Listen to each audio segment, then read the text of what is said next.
Are the SEC and the Big Ten getting even closer to separating themselves further from the Big 12 and the ACC with a scheduling agreement? Is that now further down the road and getting even more serious? Well, in this episode, which is brought to you by BetUS Online Sportsbook and Casino and Katz, Cantor, Stone Street, and Buckner Attorneys at Law, we're going to talk about that and how it could actually benefit West Virginia potentially if that happens. So stick around, and we'll talk about it right after this word from one of those aforementioned sponsors. Since 1931, the attorneys at Katz, Cantor, Stone Street, and Buckner have been the voice for victims who have suffered serious injury or death. They have a fierce passion for truth and justice and a sincere compassion for those who have been wronged by others. Whether you have been in a car accident or fighting with an insurance company, or you or a loved one has suffered serious injury or death due to medical negligence, we will ensure your voice is heard loud and clear.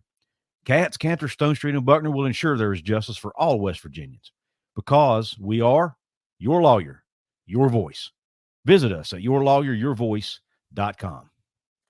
What is up, and welcome into another edition of Couz's Corner. Come on in, belly yourself up to the bar. Let me pour you out this shot of top-shelf college football content on tap at Couz's Corner today. We are talking about the Big Ten and SEC having talks about a potential scheduling agreement. I've talked about that in previous shows, but it looks like it could be getting even more serious and more details are starting to emerge. Good friend of the show, Greg Flugar, who hosts College Football Speak Around the Corner, did a show on it the other day. He says those conversations are much further along than people think. It likely is going to happen. The Big Ten, the SEC, will be scheduling more non-conference football games against each other to take advantage of the high viewership numbers, make more money from their TV partners so that they can be better set in a better position to pay their student athletes profit-sharing money down the pipeline when this House settlement kicks in. Now, that sounds terrible for the Big 12 and the ACC because SEC and the Big 10 are going to separate themselves even further from a financial perspective because they're going to have those games against themselves. They're going to go to rank even higher. They're going to make those two conferences even more money. And basically, the Big 12 and the ACC, and even more so the Group of Five, are just going to get the leftovers. They may not have any opportunities to play teams from the SEC or Big Ten unless it's a rivalry game, which basically would leave my team, West Virginia, out to dry in that regard, which I'll talk to in the second segment of the show. But in this first segment, I'm just going to talk about the Big Ten SEC scheduling agreement and the article that came out, two of them actually.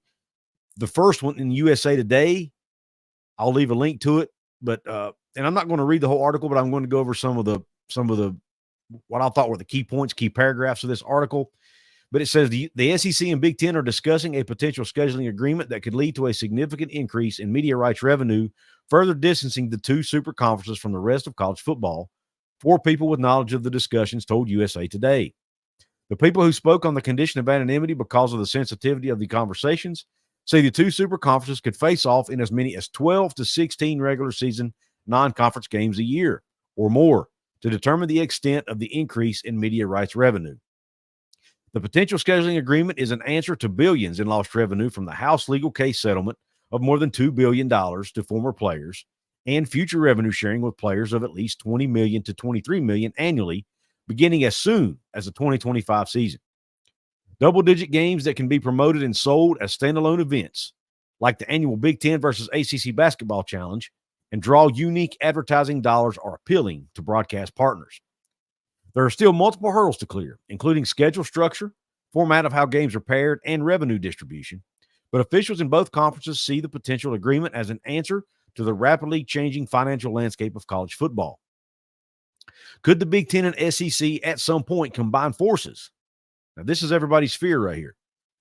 Could the Big Ten and SEC at some point combine forces for a major rights deal across all multiple networks instead of cutting separate deals for each conference? Basically, that would be like forming their own super league, right? A Big Ten athletics director told USA Today Sports, everything is on the table.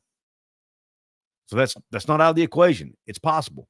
The Big Ten and SEC could basically form their own media deal be basically a super league on their own. They don't need the other leagues to do that. And Greg Sankey's made that clear, to be honest. Now, this article also talked about how there were attorneys in the room for these conversations because these leagues wanted to make sure they didn't do anything that could get them in any legal trouble. They didn't want to be accused of colluding, right? So they had to be careful what they said, and they had attorneys in the room helping them to do that.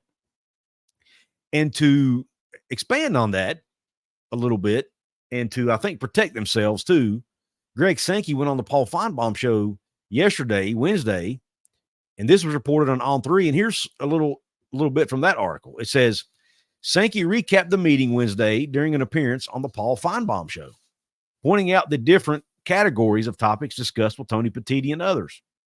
Scheduling did come up, but the commissioner said it didn't get near the level of an, quote, agreement in place between the two conferences. Now, Greg Sankey's covering his own rear end as well as the rear end of Tony Petitti because they don't want to get sued for collusion. I think that's the only reason he's making these statements here. Let's keep going. Staffs from both conferences ran the data, and there are multiple Big Ten SEC games in the works over the next few years, Sankey said. While they brought up the idea of potentially working together, he noted other partnerships over the years that didn't end up happening. That said, the conversations are important.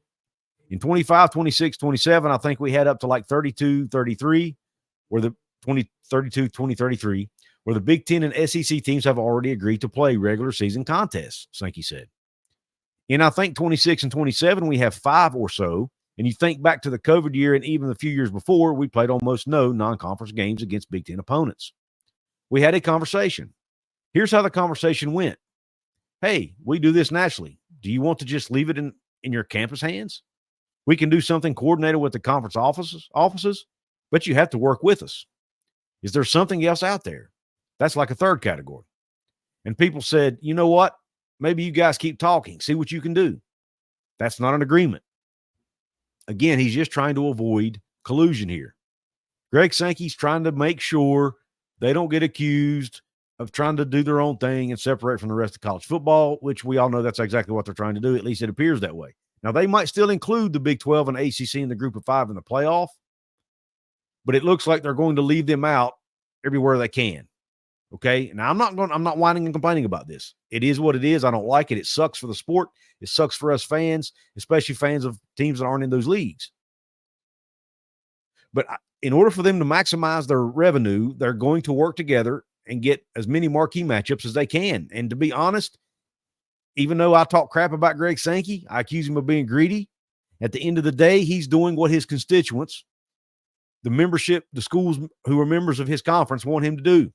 That's who he works for. So we can hate him all we want. He's doing his job. But it looks like the Big Ten and SEC are more serious about potentially scheduling more non-conference games against one another down the road, even if they have to leave it in the hands of the individual schools to do that for them. Now, the article I mentioned earlier from USA Today talked about how there would be rivalry games like the Florida State rivalry, for example, the Oregon State rivalry, for example, that would remain protected, even though those schools aren't in the Big Ten conference, or in Oregon's case, the SEC conference. They're going to protect some of those games. So now the questions are, well, do you want to play that game and still play a team? Let's take the Florida game, for example. If you're Florida, do you want to play Florida State in a non-conference game and still have to play a Big Ten team in non-conference as well and have 2 power schools in your non-conference schedule? That has to be worked out. Both conferences have to decide, are we playing 8 conference games? Are we playing 9 conference games? That has to be worked out because they want to be on a level playing field. All of that now it's stuff that can be worked out pretty easily, I think, when they get their heads together. But in order to make a scheduling quote-unquote agreement happen, those things have to be worked out. Now, the next part I want to talk about, and I'm sure a lot of you are wondering, Couz, how in the world could this benefit West Virginia? The team I cheer for, the team that you see, the logo everywhere behind me. And at first, I didn't think it could. I'm thinking, man, West Virginia's going to get left out in the dark. They're not going to be a part of this. There's no chance of a Super League happening outside of what the Big Ten and SEC decide to do. And that's probably true. But we're probably living in alternate universe or a false reality if we think that West Virginia and a lot of their peer schools are not getting left out, because they probably are. Doesn't mean they won't still be a power institution. They can remain in the Big 12, but they're not going to be part of the SEC or Big 10. So they've got to do what's best for them. And in my opinion, if the Big 10 and SEC do this, then the ACC and Big 12 need to do the same thing. They need to drop games against FCS schools. They need to drop games, potentially even drop games against G5 schools, and play ACC schools in out of conference. Now, how would that help West Virginia? Well, you can remain in the Big 12, a conference we've grown to love as fans. At least most of us have. We can still play Kansas State, Iowa State, all the teams we've grown to love and have been playing for over the last decade. But then we can add teams that are non-conference schedule that aren't in it right now. Teams like Virginia Tech. We've already got Pitt on the schedule for most years in the future. Maybe we continue that series, maybe even play it more frequently the 3 years that it's not in there. I think it's 26, 27, 28. Maybe you get it in those years. Maybe the Alabama game does get dropped after all, and hey, maybe it's actually Alabama that drops the game instead of West Virginia. They pay West Virginia $2 million to get out of that game. West Virginia may be able to go and add Pitt in there those years instead. And maybe in other years, you get Pitt, and oh, by the way, you get Virginia Tech too. Maybe West Virginia can get some of their old rivals back every single year in the non-conference schedule. Maybe you get Pitt and Virginia Tech most years. Maybe other years you get Pitt and Louisville. Maybe some years you get Pitt and Syracuse. There are still fans who miss playing Syracuse. Maybe you get Pitt and Boston College. Maybe you get Virginia Tech and Syracuse, whatever. You see my point. West Virginia could benefit probably more than any school in the Big 12 from a scheduling agreement with the ACC, because you can stay in the Big 12 and still play your rivals in non-conference games. So you get your regional rivals on the schedule. Fans get to travel to the away games. You can sell out your stadium when these schools come to town. When if you do a home and home, the years they come to you, you're going to sell out more than likely. That would benefit West Virginia, in my opinion. We can get the best of both worlds. We get to stay in the Big 12 with schools who are culturally aligned with us, and you get your rivals back on the schedule every year. I think it would be great for West Virginia. As a West Virginia fan, I like the idea. But what do you think? Do you think it'd be a great idea for West Virginia and for the Big 12 as a whole to have a scheduling agreement, a non-conference scheduling agreement with the ACC? And if so, how would it work? I want to hear your thoughts in the comment section. Also want to give a shout out to the VIP members of this episode, the paid VIP members who get access to early videos, who get access to these shout outs, who get first dibs on comments and live streams. The ones in this episode are Jim. Great name, by the way, just Jim. A new member here on the channel. We also have Todd Biela, David Cummings, Outlaw of College Football, who has his own channel you can go check out, Luke Bart, and Cody Cutright. Thank you all for joining, becoming paid VIP members of the show, and helping support what I do here on the channel. Also have to give another shout out to my channel sponsors, BetUS, Sportsbook and Casino, and Cats, Cantor, Stone Street, and Buckner. Thank them for helping me keep the lights on. If you want to get yourself some ONIT Athlete trading cards, go do that right now. There's a link in my description box. ONIT NIL trading cards is a way for you to get some really cool trading cards of your favorite college athletes, and at the same time, support them through NIL, because the athletes get 60% of the profits. And if you use the link in my description box, I'll get a small commission from the sale also. Or you can just go to couzescorner.com, my website, click the shop button at the top, and you'll find a link to the ONIT Athlete Trading Card website where you can go do your shopping. There's other ways you can support me too. You can support me for free by hitting the like button, subscribing to the channel, helping me get to 10,000, sharing this with your family and friends, and the comment I mentioned, you can drop that below. I thank you for tuning into this episode. Check this one out in the top corner of your screen if you want more top shelf content. I appreciate you tuning in. Hope the rest of your day's top shelf. And don't forget to cue country roads.